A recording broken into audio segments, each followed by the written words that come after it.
घटना घडलेल्या आहे खरं तर माढा तालुक्यामध्ये. काय नक्की आपलं आव्हान असणार आहे, काय आपली भूमिका? माझं प्रशासनाला आणि सर्व महाराष्ट्रातील शिवप्रेमींना एकच आव्हान आहे, हा विषय आपण शांततेच्या मार्गाने सोडू. पोलीस प्रशासनाने पण कालजी दगडफेक केली, लाठीचार्ज केलाय, ही घटना 100% चुकीची केलेली आहे. कारण छत्रपती शिवाजी महाराज बसवल्यानंतर एवढी आक्रमक भूमिका घेण्याची काहीही गरज नव्हती. आणि ही जागा मंदिराची आहे की BNCची आहे याचा हे सगळा पुरावा आहे. ही जागा हा तिचा उतारा आहे, ही जागा मंदिराची नाहीये. आणि जरी ही जागा मंदिराची असती तरी पण आज महाराष्ट्रात छत्रपती शिवाजी महाराजांमुळेच मंदिरावरला कळस आणि दारातली तुळस आहे. त्यामुळे कुठल्याही मंदिराने, कुठल्याही धर्मानी, कुठल्याही जातीने छत्रपती शिवरायाला विरोध करण्याचं काही कारण नाही असं माझं मत आहे. ज्या कोणी सांगितलं होतं की मी सकाळी 9 वाजता येतोय त्या माणसाला माझं एवढंच म्हणणं आहे, बाबा तुझा जातीवाद तुझ्याकडे ठेव आणि याच्यानंतर जर तू छत्रपती शिवाजी महाराजाला विरोध केला तर तुला रस्त्यावर कपडे काढून मारल्या जाईल.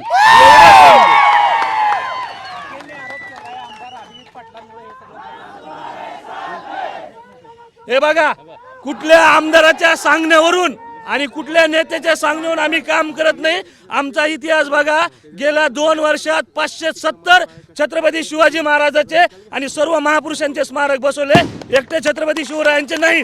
डॉक्टर बाबासाहेब आंबेडकर, अहिल्याबाई होळकर, अण्णाभाऊ साठे, इव्हन जेवढेही महापुरुष आहे सगळ्यांचे स्मारक बसवलेले. त्यामुळे कुठल्याही नेत्या सांगून हे केलेलं नाही. परवानगी घेऊन का पुतळा बसवला जात नाही अशी काही का केली जाते? अजिबात परवानगी घेऊन पण बसवलेत आणि जिथं परवानगी मिळत नाही तिथं बिना परवानगी पण बसवले. भविष्यात होणार नाही असं वाटत नाही का तुम्हाला? वाद होण्याचं कारणच नाही ना. मला सांगा, हा महाराष्ट्र आणि हा देश लोकशाहीवर चालतो आणि त्या लोकशाहीमध्ये महापुरुषांचा खूप सारा आदर केला जातो. त्या आदराच्या भरोश्यावर कुठल्याही महापुरुषाला, छत्रपती शिवाजी महाराजच नाही सर्व महापुरुषाला विरोध करण्याचं काही कारण नाही आहे. नाही, पण असं आहे की परवानगी जी आहे ती घेतली जात नाही आणि त्याच्यातून हे वाद निर्माण होत आहेत आणि पोलीस प्रशासनावर कुठेतरी ताण निर्माण होतोय असं एक प्रशासनाचा दावा आहे. किती वाद झाले महाराष्ट्रात, किती वाद झालेत? 600 बसवलेत, मोजून 4 टकुज्यांनी जाणीवपूर्वक वाद केलेत. त्यामुळं काही संबंध नाही. आणि छत्रपती शिवाजी महाराज आमचे आराध्य दैवत आहे, त्यांना आम्ही विदाऊट परमिशनच बसवणार, हे मी ऑन मीडिया सांगतो. छत्रपती शिवाजी महाराज की जय होतोय आणि त्याचा फायदा जो आहे तो राजकारणी मंडळी घेतात असं देखील एक चर्चा आहे. बरोबर आहे ना, पण हे तेढ निर्माण करणाऱ्याला ना शिवप्रेमी आणि महाराष्ट्रातला प्रत्येक समाजातला कुठलाही नागरिक त्यांना थारा देत नाही, ही वस्तुस्थिती आहे.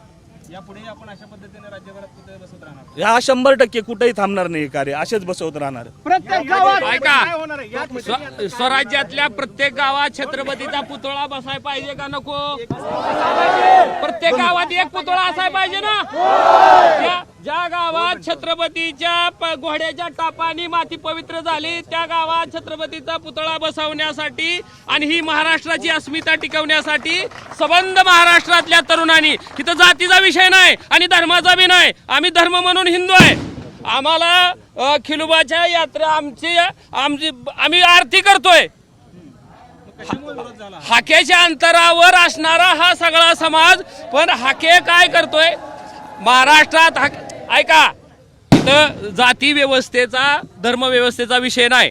त्यांची SP-नं त्यांना शब्द दिलाय, गावकऱ्यांना शब्द दिलाय, शासकीय मोजणी करून ही जागा व्यवस्थित जर ह्यांच्याकडे नसेल तर त्याची व्यवस्था केली जाईल, अन्यथा इथून पुतळा हलवला जाणार नाही. आणि पोलिसांनी मराठा समाजावर अजिबात लाठीचार्ज करायचा नाही. पोलीस प्रशासन हे सबंध महाराष्ट्राचं दायित्व स्वीकारलेलं आहे. आमचं पोलीस प्रशासनाचं काही वाकडं नाही, कारण ते बी आपले भाऊबंदच आहेत, त्यांना बी आपण सहकार्य केलं पाहिजे. आम्हाला शासकीय कुठलीही यंत्रणा बिघडवायची नाही. स्वराज्य हे छत्रपतीचं आहे आणि ते कायम छत्रपतीचं राहील. आणि मग बाकीचं असेल, पहिल्यांदा कुठं असेल फक्त भगवा झेंडा, हे त्यागाचं प्रतीक आहे आपला भगवा झेंडा. कुठल्या जातीचा, कुठल्या महाराष्ट्रातली मंदिर ही शिवाजी महाराजांमुळे आहेत. राजकारण होतंय. धनगर समाजाच्या महाराष्ट्रातल्या केसाला जरी धक्का लागला तरी बघा अंजनगावामध्ये दगडफेक करून मारहाण झाली. हे बघा, त्या लक्ष्मण हाकेला माझं एक सांगणं आहे, माझ्या मागच्याही 7 पिढीत कोणी राजकारणात नव्हतं आणि मी जोपर्यंत जिवंत तोपर्यंत कोणी राजकारणात त्यामुळे ते राजकीय भाषा तू राजकीय दलालेस, आम्ही नाही, तू तुझ्याकडेच ठेव. याच्यानंतर कुठल्याही धनगर समाजाला आमच्यामुळे त्रास नाही झाला. आम्ही अहिल्याबाई होळकरांचे स्मारक बसवलेले, आम्ही होळकरांचे विचार जपलेले, त्यामुळे तू कुत्रे आम्हाला काही सांगू नको. नाही पण असं आहे राज्यामध्ये हिंदुत्ववादी सरकार आहे, मग असं असताना तुम्हाला चोरी चुके रातोरात हे पुतळे का उभारावे लागतात? ऐका ना, आम्ही रात्री पण उभारतो, दिवसा पण उभारतो, आणि त्याचं कारण तुम्हाला सर्व मीडियाला सांगतो. कारण छत्रपती शिवरायांनी रात्री दिवसा दुपारी जेव्हा वाटन तेव्हा मोहीम केलेलं आहे आणि त्यांच्या विचारावर आम्ही चालतो, त्यामुळे रात्री दिवसा बसवतो. छत्रपती शिवाजी महाराज की आम्ही शांततेच्याच मार्गाने तोडगा काढण्यासाठी आलो आहोत. आम्ही कुठलाही वाद करण्यासाठी आलेलो नाही. छत्रपती शिवाजी महाराज विराजमान झालेले आहेत, त्यांचं त्या जागेवरती राहून द्यावा एवढीच विनंती करण्यासाठी पोलीस प्रशासनाला आणि इथल्या मंदिराच्या सर्व लोकांना पण आम्ही आवाहन करतोय. आपल्या मंदिराला आज आपण बघताय ते छत्रपती शिवरायामुळे आहे, त्यांना बसू द्यावा एवढीच विनंती करण्यासाठी आलो.